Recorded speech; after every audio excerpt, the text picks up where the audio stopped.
1997年的苹果公司像一艘即将沉没的巨轮，它流血不止，1个季度就能亏损超过10亿美元，距离破产只剩下90天。公司内部派系林立，产品线混乱到令人发指，仅 Macintosh 电脑就有10几个互为竞争的型号。工程师们不再相信自己能创造伟大的产品，整个公司弥漫着一种失败、平庸且绝望的气息。就在这时，被自己亲手创办的公司驱逐了12年之久的史蒂夫·乔布斯回来了。所有人都期待着一个救世主，他们以为乔布斯会带来什么神奇的技术，或者一笔救命的投资。然而，乔布斯回归后的第一场大火却烧向了公司内部，烧向了那些看似无辜的人和物。他的行为在当时许多人看来近乎冷酷无情。他做的第一件事是进行了一次史无前例的产品大屠杀。在一场著名的高管会议上，他走到白板前，画了一个简单的田字格，在格子的两端他写上消费级和专业级，在另外两端写上便携和台式。然后他说，从今天起我们就只做这4款产品，所有其他的全部砍掉。现场一片死寂，这意味着公司70%的产品线将被立即终止，无数工程师数年的心血将付诸东流。有人站起来激烈地质问他，凭什么砍掉自己负责的、市场反响还不错的产品？乔布斯只是平静地看着他，说了一句后来被奉为圭臬的话：专注不在于你决定要做什么，而在于你决定不做什么。Deciding what not to do is as important as deciding what to do。 他做的第2件事是净化人机场。他解雇了前任 CEO 任命的整个董事会，只留下2位他绝对信任的成员。他废除了公司里所有委员会，他厌恶那种通过共识达成平庸决策的文化。他开始频繁地与一线的工程师、设计师直接对话，无情地挑战他们，也无情地筛选他们。一个广为流传的故事是，他在公司餐厅与一位员工同桌吃饭，随口问对方在做什么。当他发现对方的工作对于他心中的新苹果毫无价值时，他会直截了当地说，我们可能不再需要你了。这种行为在今天看来几乎是不可想象的。他粗暴、不近人情，甚至残忍。但在那个生死存亡的关头，乔布斯用一种近乎偏执的决绝，为这艘千疮百孔的巨轮排干了所有正在灌入船舱的海水。他砍掉的是消耗公司能量的冗余枝蔓，他驱逐的是散播平庸与妥协病毒的能量吸血鬼。他在做的本质上只有一件事，夺回苹果公司的能量主权。他以一种不容置疑的姿态宣告了什么能量可以进入这个场，什么能量必须被彻底清除。他像一个严苛的神庙守护者，用最苛刻的标准擦拭着神庙的每一个角落，确保这里只供奉着一尊神，那就是创造极致伟大的产品。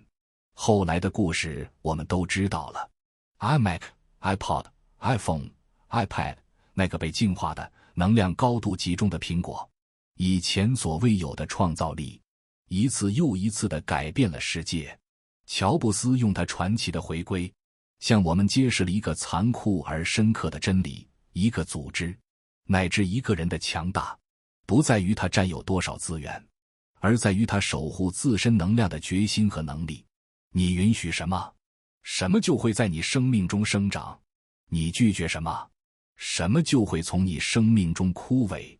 这种有意识的筛选、捍卫并滋养自身核心能量的能力，就是一个人想要变强所必须掌握的终极密码——能量主权。我们每个人的生命都像一个能量场，它初始的状态是饱满、纯粹、充满生命力的。一个婴儿，他所有的哭与笑都只为满足最原始的生命需求，它的能量100%为自己服务，因此显得那么强悍，不容忽视。但随着我们长大，这个能量场开始被污染，家庭的期待、社会的规训、职场的文化，无数外部的声音和标准，像一条条看不见的管道，接入我们的能量系统，肆意地抽取着我们的能量。我们开始学会看人脸色，压抑自己的真实感受，去做那些应该做但内心并不想做的事。我们把大量的能量耗费在维持那些脆弱的、毫无营养的关系上，耗费在向那些根本不理解我们的人去解释自己，耗费在为那些早已远去的错误而反复内耗。于是，我们变得越来越弱。这种弱，不是体能上的虚弱，而是一种生命力的涣散。你感觉自己像一个漏气的皮球，无论怎么打气，都无法真正饱满起来。你明明很努力，却总在原地打转。你明明渴望改变，却总被一种无形的力量拖拽回原地。我老家有个阿姨，她一辈子都活在一种弱者的状态里。她得了几10年的头痛病，遍访名医，吃遍中药，都无济于事。所有人都以为这是生理疾病，只有少数了解她的人知道，这病根在她的能量场里。她从小在重男轻女的环境中长大，从未被肯定过。长大后，又嫁给一个同样不懂得尊重她的男人。她的整个生活环境就是一个巨大的、持续不断对她进行弱化的系统。她的能量每天都在被否定、被指责、被无视中，一点点地流失。那无休止的头痛，不过是她被压抑的生命力发出的绝望哀嚎。你让他如何向内求？他的内早已被外部的污染侵蚀得不成样子。对于一个能量系统早已崩溃的人而言，任何自我反思的建议都可能变成一种新的自我攻击。所以，在谈论变强之前，我们必须先完成一个最基础也最关键的动作：净化磁场，夺回你的能量主权。这意味着，你要像乔布斯一样，开始审视你生命中的一切，你的环境、你的关系、你的信息来源，甚至你的每一个念头，然后以一种决绝的姿态，去砍掉和拒绝那些正在污染你、弱化你、消耗你的一切。这并非自私，这是最高级别的自爱，因为你最宝贵的资产，不是你的时间，不是你的金钱，而是你那有限的、不可再生的核心生命能量。然而，夺回能量主权的道路上，布满了3层最常见的，也最具迷惑性的迷雾。它们以善意、怀旧甚至谦逊的面目出现，在我们毫无防备的时候，就完成了对我们的弱化。第1层迷雾，友善的降维打击。你有没有遇到过这样的人？在你意气风发，准备大干一场的时候，他会拍着你的肩膀，用一种看似关切的语气说：“你这人就是太善良、太实在了，在这个社会上容易吃亏。”或者，当你取得了一些小小的成就，开始变得自信时，一个许久未见的朋友会说：“哟，发达了，可别忘了我们这些穷哥们。”这些话语像包裹着糖衣的毒药，它表面上是夸你和善，或者提醒你不忘本，但潜台词却是你不属于更高的层次，你应该待在我们这里。这是一种极其隐蔽的降维打击，它利用了我们内心深处对被孤立的恐惧和对保持谦逊的道德自省。一旦你接受了这种定义，你的能量就会不自觉地向下一沉，去迎合对方的期望。你开始怀疑自己的进取心是不是一种背叛，你的自信是不是一种傲慢。真正高能量的人，从不轻易用善良、老实这类模糊的词去定义别人，他们更欣赏的是你的才华、你的勇气、你的创造力，而那些热衷于给你贴上老好人标签的人，往往是欺软怕硬的高手。因为一个能量低、习惯于讨好的人，更容易被控制，也更容易成为被索取和利用的对象。如何破除这层迷雾？无视它，然后用结果碾压它。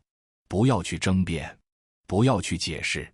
当别人夸你和善时，你只需微笑点头，然后转身，用更专业的姿态、更出色的业绩，去展示你的不可侵犯性。你的强大，不是通过语言宣告的，而是通过你的存在状态，让别人自动感受到的。当他发现无法再用廉价的赞美来框定你时，敬畏之心便会油然而生。第二层迷雾，怀旧的情感绑架。当你开始快速成长，你的认知、视野和生活方式都在发生剧烈的变化。这时，你不可避免地会与过去的一些朋友、同学产生巨大的能量鸿沟。这时，一个充满诱惑的陷阱便出现了：念旧。你可能会觉得不该忘记过去的朋友，于是你花费大量时间去参加那些除了回忆往昔、抱怨当下之外再无新意的聚会。你试图跟他们分享你最近的思考和见闻，却发现他们要么听不懂，要么觉得你在装。你谈论未来的可能性，他们却在计算眼前的得失。你分享一本好书带来的启发，他们却在讨论哪个明星又出了八卦。你感觉自己像一个外星人，说的每一句话都需要翻译和解释，而且常常被误解。每一次这样的聚会结束，你都会感到一种深深的疲惫，那不是身体的累，而是能量被大量抽走的虚脱感。你试图去拉他们一把，却被他们合力拽回了泥潭。这就是怀旧的情感绑架，它打着友谊和情分的旗号，让你心甘情愿地用自己宝贵的能量去填补别人停滞不前的黑洞。守住能量主权，意味着你要有往事清零的勇气。这不是无情，而是一种对彼此的尊重。你尊重他们选择的生活方式，也请他们尊重你选择的前进方向。真正的朋友是能够共同成长、相互赋能的，他们会为你的进步而由衷高兴，会因为你的变化而努力跟上。而那些只能在回忆里找到共同语言的人，就让他们体面地活在回忆里吧。你的生命列车要开往下一站，不必为了那些选择留在原地的人而选择晚点。第三层迷雾，就这一次的价值滑坡，这是最隐蔽也是最致命的一层迷雾。它通常以帮个忙、给个面子，就这一次的形式出现。我的一个朋友是一位非常出色的独立设计师，他通过几年的努力，在行业里建立了自己的口碑，咨询报价已经达到了一个很高的水平，他的能量状态也因此变得非常自信和饱满。有一次，一个关系还不错的朋友请他帮忙设计一个 logo， 碍于情面，也本着就这一次下不为例的想法，他以一个远低于市场价的友情价接下了这个活。结果这2个月成了他的噩梦。对方因为付钱少，所以毫无敬畏心，今天提一个修改意见，明天又全盘推翻。整个过程充满了不专业、不尊重的指手画脚。我这位朋友被折磨得心力交瘁，连带着对自己其他高价值的客户都开始变得敷衍和烦躁。这个低价的单子就像一扇被打破的窗户，它不仅让他损失了金钱，更严重的是，它污染了他整个能量场。他开始怀疑自己的价值，那种我其实也没那么值钱的念头，像病毒一样侵入了他的心智系统。他花了将近半年的时间，才从那种自我否定的泥潭里爬出来。这就是破窗效应在个人价值上的体现。你对自身价值的每一次妥协，都是在邀请别人来进一步的贬低你。当你的报价可以随意打折，你的时间可以随意占用，你的原则可以随意退让时，你的能量主权便已宣告失守。如何守住你的价值，建立你的原则壁垒，并让它像钢铁一样坚硬？明确你的收费标准，你的工作流程，你的合作底线，并以一种平静而坚定的方式告知每一个想与你合作的人。对于那些试图用情面来让你妥协的人，你要学会优雅而坚定地说不。你要明白，拒绝一个不合理的请求，你失去的只是一个不尊重你价值的人；而接受它，你失去的却是你整个价值体系的根基。那么，一个真正拥有能量主权的人是如何生活的呢？他们并非冷酷无情，不食人间烟火，恰恰相反，他们因为守住了核心能量，反而拥有了更强大的去爱与创造的能力。他们只是将能量用在了更高价值的地方。他们是自己空间的建筑师，他们会像守护神庙一样去布置自己的居住和工作环境。杂乱的房间，无序的桌面，在他们看来都是能量的漏点。一个整洁、有序、充满美感的空间本身就是一种高能量的滋养。他们明白，环境即心境，你居住的地方正在塑造着你。他们是自己时间的守门人，他们会毫不留情地退掉那些毫无营养的微信群，拉黑那些不断散播负能量的人，拒绝那些纯属消耗时间的无效社交。他们的时间表里有大量的留白，那不是空虚，而是为深度思考、高质量独处以及与真正重要的人相处所预留的圣地。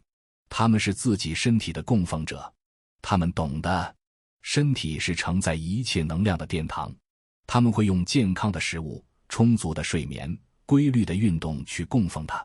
他们不会用熬夜、垃圾食品、久坐不动去亵渎它，因为他们知道，一个疲惫、病痛的身体无法产生高频的能量。变强不是一个向外扩张、征服世界的过程，它是一个向内收敛、净化自我的过程。就像一座寺庙之所以能成为信仰的中心，不是因为它占地多广，而是因为它足够神圣、足够干净，能够隔绝外界的喧嚣与污浊。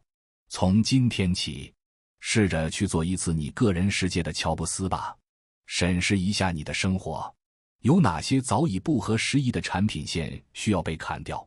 有哪些正在消耗你的关系需要被请出你的董事会？